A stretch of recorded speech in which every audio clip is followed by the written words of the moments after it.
12 రకాల ఆకుకూరలు కలుపుకొని పప్పు ఒకసారి తినండి, సూపర్ టేస్టీగా ఉంటుంది.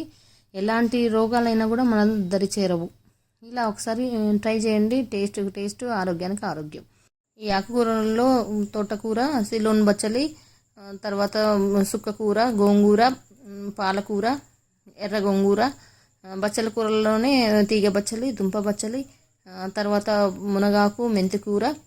గోంగూరలో కూడా 2 రకాలు, ఎర్ర గోంగూర, తెల్ల గోంగూర. ఇది ఎర్రమందరం గోంగూర. తర్వాత గల్జేరు కూర. ఈ గల్జేరు కూర ఒంటికి చాలా మంచిది, చాలా ఆరోగ్యము. తర్వాత పాలకూర, తర్వాత పొన్నగంటి కూర. ఈ పొన్నగంటి కూర కూడా కళ్ళకు చాలా మంచిది. పిల్లలకు డైరెక్ట్గా పెట్టామంటే తినరు కాబట్టి ఇలా 10 రకాల ఆకుకూరలు కలుపుకొని ఒక టమాటా, ఒక మామిడికాయ వేసుకొని పప్పు వండుకున్నారంటే సూపరు.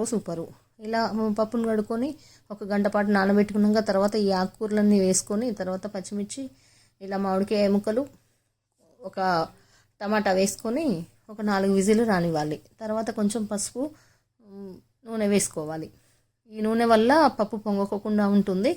ఇలా ఒక 3-4 విజిల్ వచ్చినాక తీసి దీనికి తాలింపు వేసుకోవాలండి. తాలింపుకు కూడా కొంచెం నూనె వేసుకొని అందులో వెల్లుల్లి, ఎండుమిరపకాయలు, కరివేపాకు బాగా వేగనిచ్చి తాలింపు వేసుకోవాలి. సూపర్ టేస్టీగా ఉంటుంది ఈ ఆకుకూర.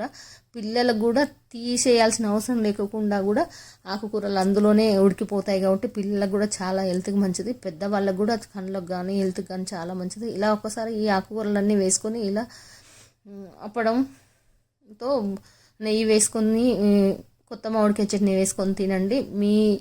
మీరు ఈ టేస్ట్కి ఫిదా కాకపోతే నన్ను అడగండి, అంత టేస్టీగా ఉంటుంది. ఇలా నా వీడియో నచ్చితే లైక్, షేర్, సబ్స్క్రైబ్ చేయండి. కొత్త వీడియోల కోసం